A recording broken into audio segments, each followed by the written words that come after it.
What is going on, y'all? So today I'm going to be showing you guys 3 simple knots to tie when fishing. Super easy to do. Let's go ahead and dive in.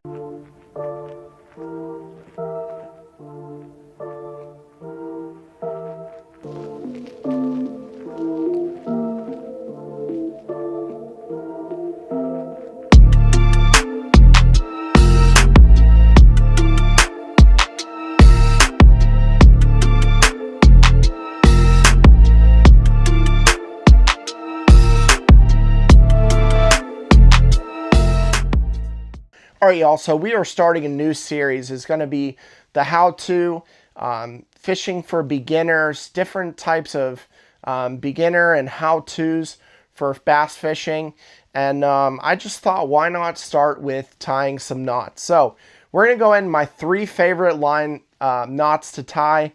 Very simple, very easy to use, but super strong knots, and you know, they really haven't failed me at all. So let's dive in. The first one is going to be my favorite.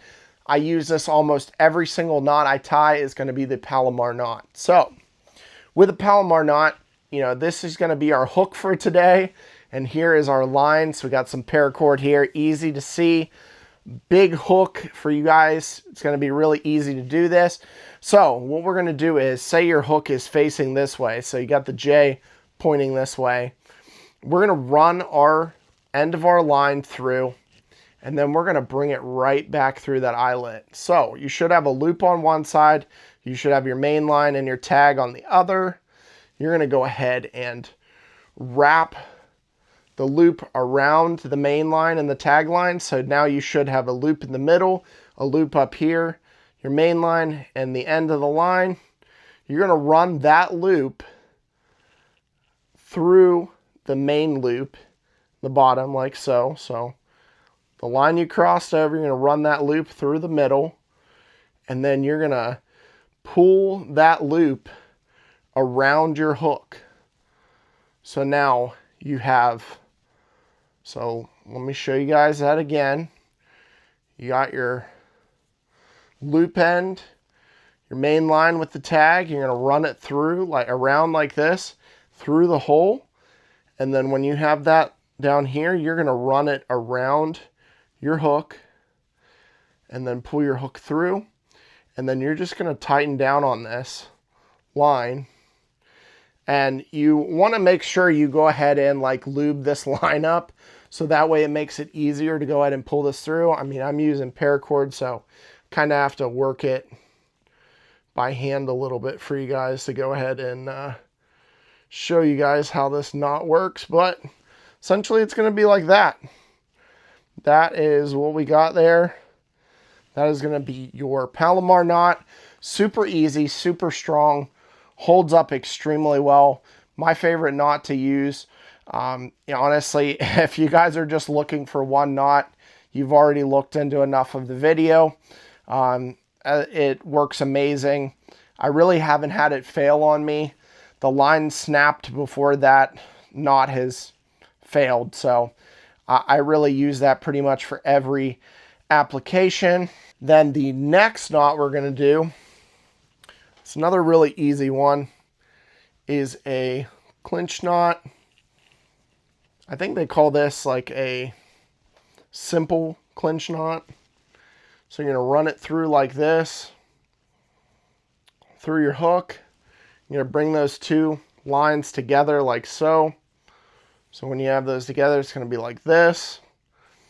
Now you're going to put your finger here in between the lines, and then you're going to go ahead and wrap the line around the main line and do about 5 loops.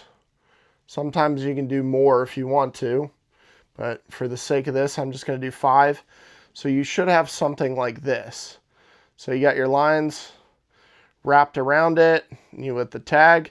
So you're going to take your finger out of this loop and run the end of the line through that hole. You're not going to pull on this part of the line. You're going to pull on the main line and just hold this line on the hook. And then you're going to pull down, and it's going to pull those tighter, and should end up being like this tighten it all the way down. So you're gonna have your tag line, you can go ahead and cut that off, and you got a nice sturdy knot here. So that is gonna be the clinch knot.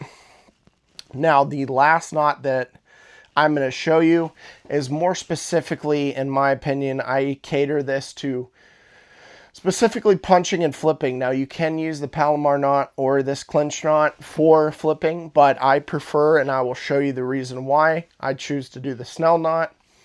On the Snell knot, we're gonna have our hook. And the last knot I didn't say to you guys, it doesn't matter which way the hook's facing, as long as you go through, you know, and do the instructions as I said. But for this one, this is going to be the front of the hook. So you have your basically like J of the hook like this. You're going to run your line through the front of the hook, pull it through, run it down the hook, make a loop at the bottom, and come up to here to the top. So you should have something like this.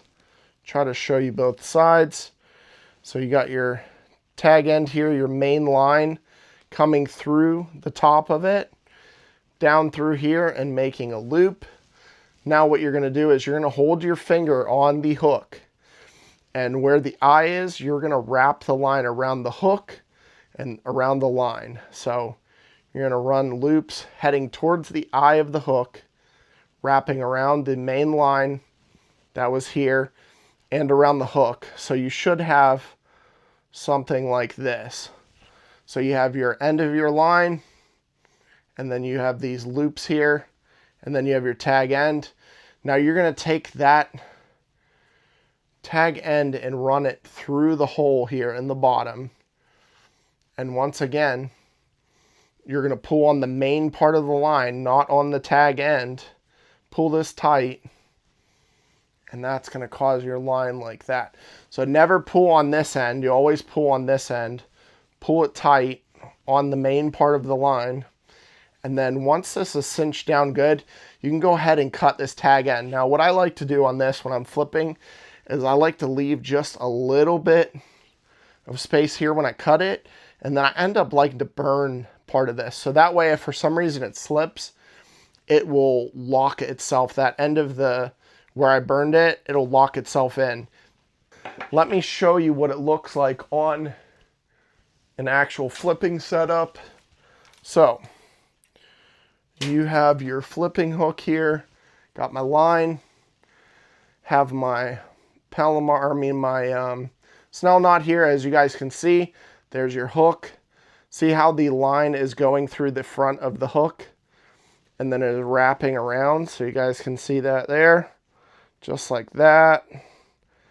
Now, when you pull this weight down and the line gets tight, it is going to launch that hook upward. So when you're fishing in heavy cover or thick grass or any kind of structure and you have that fish hit it, sometimes it's going to take a second for you to feel that bite or to know that fish is on there because you're in thick cover. And just sometimes those fish hit it, like hammer that bait super hard. And if you don't have the hook set yet, you can still, you know, this basically is going to, the Snell knot is going to set basically the hook right in the roof of that fish's mouth to like lodge that hook point right up in the roof where you want it and get you a nice little hook set before you even feel the fish. Or if the fish hits it hard and you haven't set the hook yet, the fish will basically hook itself. So basically the Snell knot will set the hook for you. Even before you set the hook, it'll drive that hook into the roof of the fish's mouth by kind of swinging that hook in there. So it's just a little bit of a added, you know, kind of benefit to have a Snell knot whenever you are flipping. So that is going to do it. That's my 3 simple knots to use.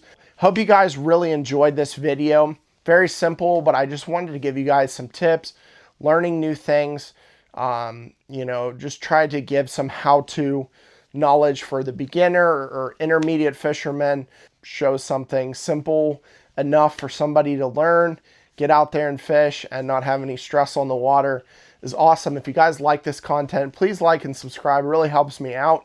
And until next time, y'all, peace.